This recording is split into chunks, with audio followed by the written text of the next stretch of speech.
Server, तरुबर, सतजन, चौथा वर्षे में। परमार्थ के कारणे चारों धरी दे, यानी सरवर तालाब, तरुबर वृक्ष या पेड़, संतजन संत लोग, संत समाज, में वर्षा, यानी कि ये चारों तालाब, वृक्ष और संत लोग चौथा वर्षे में। परमार्थ के कारणे, परमार्थ यानी कि दूसरों की भलाई करना, परमार्थ कर्तव्य निभाना, उच्च उद्देश्य करना, दूसरों की भलाई करना, सेवा करना के कारणे चारों धरी देह, देह शरीर। तो चारों धरी देह यानी कि चारों ओर दिशाओं में प्रेम और भलाई करना, चारों ओर दिशाओं में भलाई करना। तो ये तीन यानी कि तालाब, वृक्ष और पेड़ पौधे, संत लोग। तो चौथा वर्षे में यानी कि बादल की पानी बरसकर सभी को तृप्त करते हैं, पेड़ सभी को छांव देकर शांत करते हैं, स्वयं नहीं करते, दूसरों को देते हैं, भलाई करते हैं। वृक्ष भी, तालाब भी दूसरों की भलाई करता है, पानी देता है। वृक्ष सबकी भलाई करता है, छाया देता है, अपने आप में कुछ नहीं है, फल देता है। संतजन दूसरों की भलाई के लिए ज्ञान देता है। तो चौथा वर्षे में है यानी कि दूसरों की भलाई ही करता है, पानी का, बादल का पानी बरसाकर दूसरों के लोगों को तृप्त करता है, आनंद करता है। तो परमार्थ दूसरों की भलाई करना यानी कि सबकी भलाई, चारों दिशाओं में भलाई के लिए शरीर, चारों दिशाओं में भलाई के लिए जाना। तो कबीर दास जी कहते हैं कि सरोवर, वृक्ष, संत व्यक्ति और वर्षा के मेघ, बादल, यह चारों दूसरों की भलाई के लिए ही शरीर को धारण करते हैं। तन को जोगी सब करे, मन को बिरला कोई, सब सिद्धि सहजे पाइए, जे मन जोगी होई। यानी तन को, शरीर को जोगी रूप देना, सब करे, यानी कि तन को, शरीर को जोगी रूप देना, जैसे कि वस्त्र पहनना, साधना करना सभी के लिए आसान है। मन का बिरला कोई, यानी कि मन को निरंतर रखना, उसे शांत रखना, स्थिर रखना बहुत ही मुश्किल है। कुछ लोग ऐसा कर पाते हैं, यानी कि बिरला, इक्का दुक्का,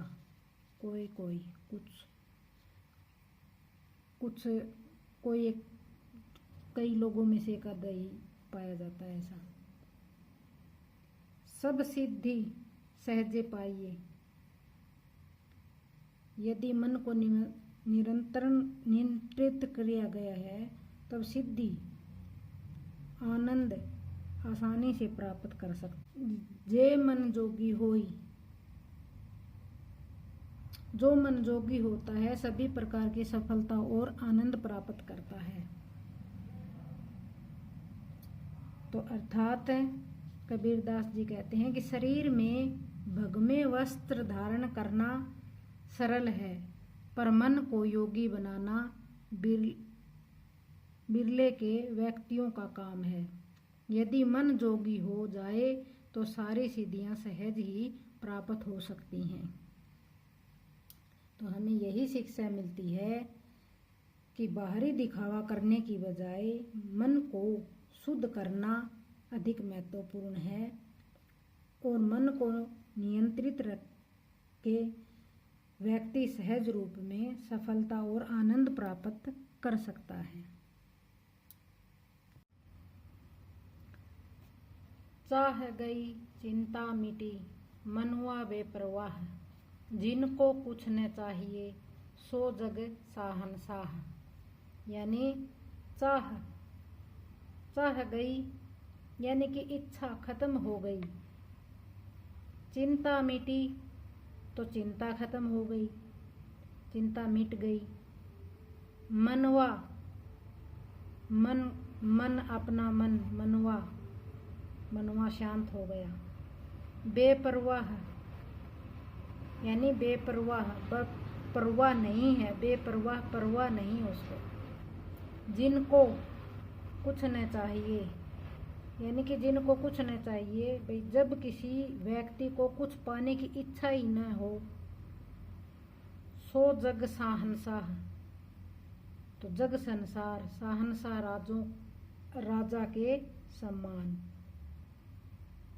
तो वह राजा के सम्मान होता है। तो चाह गई चिंता मिटी तो इच्छा खत्म हो गई, चिंता खत्म हो गई, मन शांत हो गया, बेपरवाह हो गया। और जब किसी को व्यक्ति की कुछ पाने की इच्छा ही नहीं होती, वह संसार में राजा के समान होता है। तो कबीरदास जी कहते हैं कि यदि मनुष्य सब सुख चाहता है, अपनी चिंताएं मिटाना चाहता है, तो उसे अपनी इच्छाओं को समाप्त कर देना चाहिए, क्योंकि इच्छाएं समाप्त होने से मन की सभी चिंताएं समाप्त हो जाती हैं और उसका मन मस्त हो जाता है और किसी बात की परवाह नहीं होती। जिसे इस संसार में किसी वस्तु की इच्छा नहीं होती, वह संसार के साहों के साह है, यानी कि राजा के समान है। शब्द विचारी जो चले गुरुमुख होए निहाल, काम क्रोध व्यापे नहीं कबू नगरा से काल। यानी शब्द विचारी जो चले, शब्द विचार कर चले गुरु के विचार पर चलने वाला। शब्द अर्थ शब्द जो शब्द हम बोलते हैं, विचारी विचार करके, जो चले जो चलता है। गुरुमुख होए निहाल, गुरु की ओर मुख कर कर निहाल हो जाता है। निहाल होना, प्रसन्न होना, संतुष्ट होना। जो गुरु के शब्दों पर चलता है वह संतुष्ट हो जाता है। काम क्रोध व्यापे नहीं, तो काम क्रोध पास नहीं आएंगे। कबू नगरा से काल, तो कभी नहीं मृत्यु का डर भी लगेगा। ग्रासे काल यानी कि कोई डर नहीं होगा, कोई खा नहीं जाएगा। ग्रासे खाना, कोई काल नहीं खा जाएगा। इसके अनुसार व्यक्ति पर कोई प्रभाव नहीं पड़ता। शब्द विचारी जो चले, तो यानी कि शब्द विचार कर जो चलता है, गुरुमुख होए निहाल, गुरु की ओर मुख कर लेता है, तो वो शब्द विचार कर वो निहाल हो जाता है। काम क्रोध और व्यापे नहीं, तो काम क्रोध पास में नहीं आएंगे। कभू नगरा से काल, कभी भी कोई काल नहीं खा जाएगा, यानी कि मृत्यु नहीं हो जाएगी, डर नहीं होगा कोई भी चीज का। कबीरदास जी कहते हैं कि गुरुमुख शब्दों का विचार कर जो आचरण करता है, उसको काम क्रोध नहीं सताते। वह कभी भी मन की कल्पनाओं के मुख में नहीं पड़ता, यानी कि कोई दुख में नहीं पड़ता। वो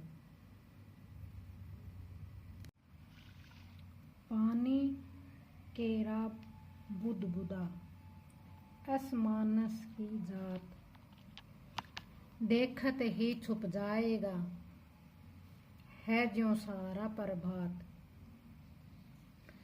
यानी पानी केरा बुदबुदा, तो तो पानी एक ऐसी चीज है जो पल में दिखाई देती है, पल में गायब हो जाती है। पानी का बुलबुला, उसके अंदर पानी का जो बुलबुला होता है वो पल में ही खत्म हो जाता है, पल में ही बन जाता है। असमानस की जात, तो मनुष्य का जीवन भी मानस की जात, तो मानस की जात यानी कि मनुष्य का जीवन